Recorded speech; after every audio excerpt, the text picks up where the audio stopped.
Hej, jeg er pilot ved Taktisk Troppetransport Eskadrille 722. Jeg flyver Merlin-helikopter, som i øjeblikket har udstationeret i det nordlige Afghanistan ved Mazar Sharif med et bidrag på 75 mand. Det er næsten halvdelen af det danske bidrag i Afghanistan i øjeblikket. Vi er udsendt til Afghanistan for at flyve det, vi kalder Forward Aeromedical Evacuation, ambulanceflyvning, og personal recovery, afhentning af folk, der eventuelt er isoleret. Derudover så gennemfører vi troppetransport, som egentlig er helt almindelig bus- eller taxitransport af personel i områder, som ikke er helt så let tilgængeligt som det, vi er vant til her fra Danmark. Når man ligger og flyver ude i området, især som handling pilot, som vi kalder det, er det ikke så væsentligt, hvordan terrænet ser ud. Der opfatter man det som det område, man arbejder i, og om det er et kønt område på Grønland eller i Afghanistan, er egentlig uvæsentligt. Man forholder sig til det som en del af risikovurderingen. Når man så senere hen, altså hvis man er med som passager, eller hvis man måske har mindre travlt, kigger på terrænet, så er det utrolig smukt. Det er store åbne flader med ørken, enkelte steder med kameler. Når det har regnet, bliver der grønt meget, meget hurtigt, men ellers så er det fuldstændig tørt område. Og ellers så med meget, meget flotte bjerge og dale. Når vi flyver taktisk, ligesom vi ser her, så gør vi det blandt andet for at træne det, men også med henblik på, at når vi skal ud nogle steder, så foretrækker vi, at vi kan komme frem uset og hvis muligt uhørt. Det giver os overraskelsesmulighed, og dermed så minimerer det igen risikoen. Man skulle tro, at det var risikoen for fjender eller beskydning, der var vores største trussel, men det er det egentlig ikke. De ting, der virkelig udgør trussel for os, det er kontrolleret flyvning ind i terrænet.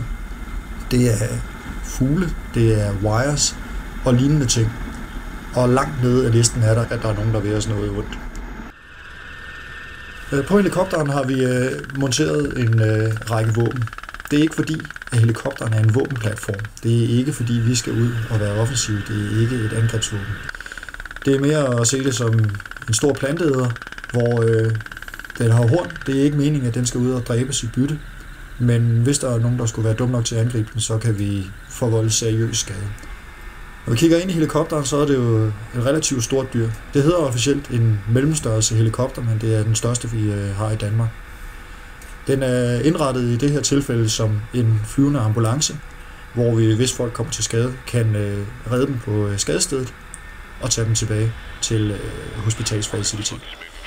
Her der filmer vi en helikopter, der lander. Det er en smule svært at se. Grunden til, at vi ligger på den måde, er, at vi typisk har 2 helikopter ude. Det er for at støtte den anden helikopter, og med støtte der er det ikke nødvendigvis at kunne skyde, hvis der er nogle trusler, men støtten den består i at støtte ham med radiokald. Det er svært at lave radiokald, når man er nede tæt på terrænradioerne. De virker ikke nødvendigvis så godt, når der er et bjerg imellem. Det er støtte med observation. Helikopteren, der ligger og cirkler rundt omkring, får et godt overblik og kan se ting fra en anden vinkel. Og så er det et spørgsmål om at kunne give ham en situation awareness, som vi kalder det. Her der ser vi, at besætningen er ved at gennemføre en bjerglanding. Det er et terræn med, hvor det er ikke engang sikkert, at vi kan få alle hjulene ned på helikopteren, så vi bliver nødt til at ned og stå og balancere på et enkelt eller 2 hjulsæt. Flyvning i bjerg det udgør en ret stor udfordring i vurderingen af, hvor kommer vinden fra, hvor varmt er der egentlig, og hvordan er det specifikke landingspunkt. På billedet kan vi se, at der er smidt en lille røgdåse ud. Grunden til, at vi gør det, det er, at i det sidste øjeblik af landingen er det meget, meget svært at vurdere, hvor vinden kommer fra, og det har ret stor betydning for, hvor godt helikopteren yder. Ved at lægge en lille røgdåse ud, så kan man se vinden i det nederste luftlag, og dermed så kan man lave en mere sikker landing. Helikopteren den har indtil flere forskellige former for beskyttelsessystemer, og en af systemerne er det, der kaldes flares. Flares er ildkugler af forskellige typer, der skydes ud fra helikopteren, og som får missilerne til at afvige fra helikopteren. Så man vil kunne se indimellem, at helikopter eller andre fly i taktiske områder udskyder ildkugler. Og det er simpelthen som en sikkerhed for, hvis nu der skulle være en forhøjet trussel mod infrarøde missiler. Når vi ligger og flyver rundt ude i Afghanistan, passerer vi selvfølgelig bebyggelse indimellem. Det vi ser er compounds, hvilket er deres lokale gårde eller almindelige bebyggelse ude i terrænet. Det ser ud som om, de ligger ude midt i ingenting, men det gør de ikke nødvendigvis, fordi de ligger ude ved deres marker. I det nordlige Afghanistan er der meget udbredt hvede, Vi kan faktisk også se det op på bakketoppene. Det ser ud som om, at der er helt tørt, men de lidt mere lysegrønne områder er rent faktisk hvide, så meget, meget store dele af områderne bliver dyrket.